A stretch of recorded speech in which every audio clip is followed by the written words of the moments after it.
Hello and welcome back.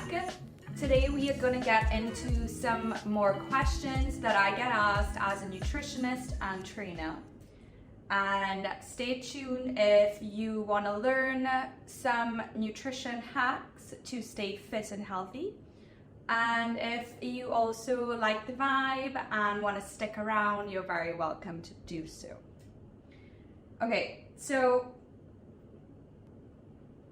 the first question for today is, how do I improve my relationship with food? So this is interesting because when it comes to relationships, the first relationship that we want to prioritize is the relationship with ourselves.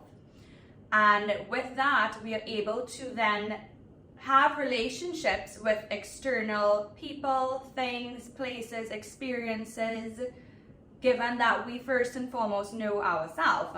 This is a fundamental part of human psychology and evolution, because on the triangle of our basic psychological needs, based on Maslow's hierarchy of needs, first and foremost, we need to cultivate that inner psychological stability, and then we can control our external circumstance. There was something I saw once that said, the first form of discipline is what you put on your plate and how you eat. And for many people, this is the hardest thing, because when we're hungry, the first thing we think about is food. Get this, get that, get this, get that. However, when it comes to a healthy relationship with food, it's important to have that mindfulness component where you feel calm, not stressed when you have a meal, so that you are having a healthy relationship with food and eating when your body is generally hungry, versus reaching to that point of starvation and then buying anything that's available, going through a binge cycle, or overeating and eating the wrong foods and feeling guilty, and forms of different self-loathing emotions that come with those behaviors. So what is the solution here? Because this is a big topic that many people are concerned and frustrated about because they can't figure it out. And as a nutritionist who, I've spent over 10 years in the research field researching a lot of these components in the science and also in the psychology and in emotions and in relationships. And the main thing is really that when you can manage your appetite, you can feel that you have a healthy relationship with food. So if you are hungry, it's breakfast time, I'll have my breakfast, and you move on. Next meal, it's lunchtime, I have my lunch, and you move on. Next meal, I have my dinner, and you move on. So again, the emotional component really comes into play if you're feeling anxious, tired, angry, frustrated, sad, lonely, bored. And this can skew our eating behaviors when it comes to things like snacking, when it comes to things like late night eating, extra sugars, desserts, and so forth. So when it comes to building a healthy relationship with food, my top advice or recommendation is start with the relationship with yourself to get to know what foods actually give you energy and make you feel your best, and which foods do not do that. And from there, that's your guide. And the next component that I teach is managing your hunger and fullness on the hunger fullness scale, where you want to find that bliss point in between where you're not reaching starvation, but you're also not overeating, and you're eating in a way where your appetite and your body feel that the portions that you're eating are adequate and suffice for your next task ahead. Emotions are very closely linked to food, and you might find that you have a lot of memories around certain meals, and maybe times of year you eat certain foods, or with the people you love, there's certain memories around certain foods that have brought you together. And this is a lot of habits that have been developed since youth.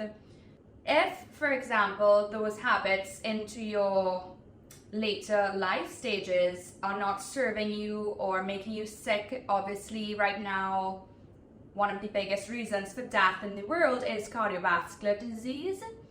which comes with a host of other lifestyle problems like diabetes and high cholesterol and strokes, and can stem even further into obesity. Well, obesity is obviously part of it, and then you can go into arthritis, and there's gut problems and allergies, all of which can be significantly improved through a healthier diet and lifestyle, right? So with that being said, if you feel like your relationship to food sucks, you're giving into all of your cravings, you have no control over yourself and what you put into your body, it's probably a good time to see a nutritionist and work through a lot of these things and to fix your diet, because when you eat well, you feel better, and the research is all out there that a healthy diet does help us stay fit for life. There's a lot of books on this topic as well. Additionally, we have all the other components of a healthy lifestyle, additionally to diet, but that is the foundation for that one. What are some supplements to support mental health and mood? Obviously, I'm not going to recommend supplements for you because I don't know you personally or your personal profile.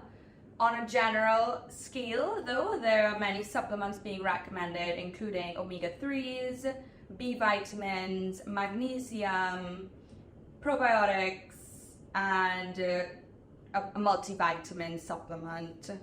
Okay, so this is a problem that many people have when it comes to why you are not sticking or choosing to live a healthier life. The main problems that come to me, and I get the question, Annick, I want to be healthy, but I don't have any time to focus on this. I'm so busy. Or Annick, I want to be healthy, but I can't buy this because I don't have the money for it. Or Annick, I want to be healthy, but my family demands and career demands are literally taking me traveling, and I just cannot focus on eating healthy.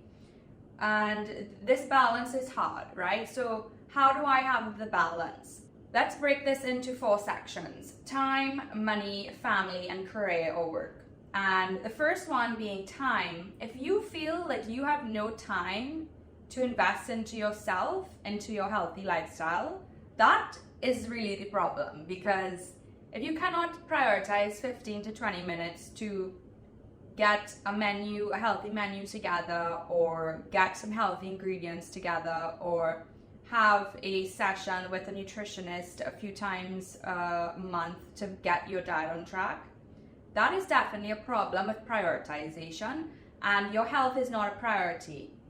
And if your health is not a priority, that means that there's a good chance that as you get older with your family and your kids, your health is going to be on the decline, and you can see yourself at 80 years old, possibly in a wheelchair or home, given that God gives you that time. And it's not going to be very nice to experience, let's be fair. So the opposite of that is you make time for what's important to you. And health should be a priority, because you live in this body that takes you through life, and in return, taking care of this body will get you even further. So the answer to that is really you need to prioritize. And if that's a big challenge for you to prioritize, working with a coach can help you see things clearly and help you find time in your day to put together some meal prep, get the right ingredients, practice eating out. Those are some of the foundations. Okay, money. All right, so this comes back to values. Maybe you didn't grow up around a family that spent much money on health, or food is seen as something we want to save as much as possible. Just get a pastry or a quick sandwich, and let's keep those expenses down in terms of food, which is economical when you have a family to feed. However, when it comes to money, let's say you do build up quite a good amount of money in your business, but you're not prioritizing your health, but you might be prioritizing your material world, like your cars, and you want to get the next BMW or Porsche or whatever car really suits you. I could go into a whole list of cars, but I'm not going to do that. Or your new handbag, you want your Chanel, you want your Dior, you want your Louis Vuittons, and you're prioritizing spending big dollars on this, while you're gaining weight and feeling sick. So there's quite a disparity in those values between how you're spending money and what you want to spend the money on. So it's not that you don't have it, it's that there may be an invitation to have a shift on how you are, I don't want to say diversifying your spending topics, but maybe how you're distributing your finances that actually is aligned with what will serve you in the long term, more so than in the quick moment. So when it comes to things like fulfillment and happiness, what really fulfills you, obviously material stuff is important, but not necessarily at the expense of your health. When it comes to spending money on workouts, supplements, nutritionists, these are now becoming more essential parts of life. Personal trainers going to classes, more so than a luxury, because we understand how the human body works and what is necessary. So health is no longer a luxury. It can be if you want to take it to like that next level, of course, but the basics really are not a luxury. And it should be, let's say if you set a budget, you put in your budget an amount that goes into your health and wellness. Starting basic diet, fitness, building those routines, getting some apps, and there should be a budget allocated to that, more so than going on many shopping trips, especially if you are overweight and you're finding trouble fitting into your clothes. Buying more clothes is not going to be the answer to this problem if you're running away from it, for example. Family. All right, so your parents and you have kids, so you might have grandkids, and they want to take up all of your time. Plus, they love sweets and desserts, and there's kids' birthday parties, and you can't seem to get it together to stay focused on your healthy routine. This is where you might have to hire additional professionals to help you run your life. When it comes to that work-life balance, you want to have energy to spend time with your family at the end of the day and not be totally wiped out. And your diet and lifestyle probably is going to play a huge role in how you manage that energy. Career and work, when it comes to traveling for work office parties, having desserts at the office, snacks at the office, feeling bored in between work, managing that stress, again, that is coming down to time management and strategic decision making around this, like traveling, but also around meal prep or around how do you order into the office. Like eating out doesn't always have to be a junk food experience. There are many healthy options available now, and it is a form of convenience, but there's also convenient and healthy that suits your goals and your lifestyle.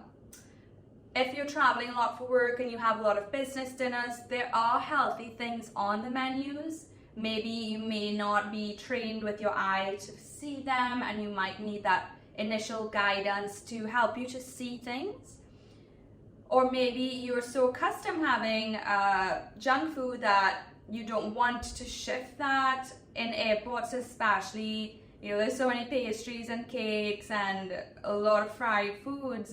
It's easy to go with those options unless you have the mind of a nutritionist that can really help you to find the strategies that can actually help you lose weight when you're traveling instead of gaining those pounds. Or if you're traveling with your family for holidays and it's a lot of meals and the portions are big, it's easy to pack on those pounds unless you have the skill set to know how to manage in different environments. The main theme for 2024 is adaptability, and we can chat more about that in our next video. So we got through a lot today, and I hope this was helpful and insightful. There's so much more questions and problems to solve, and I look forward to chatting more with you. Until next time, thank you for sharing your time, space, and energy with me. Don't forget to like, share, and subscribe, and I hope you have a healthy rest of your day.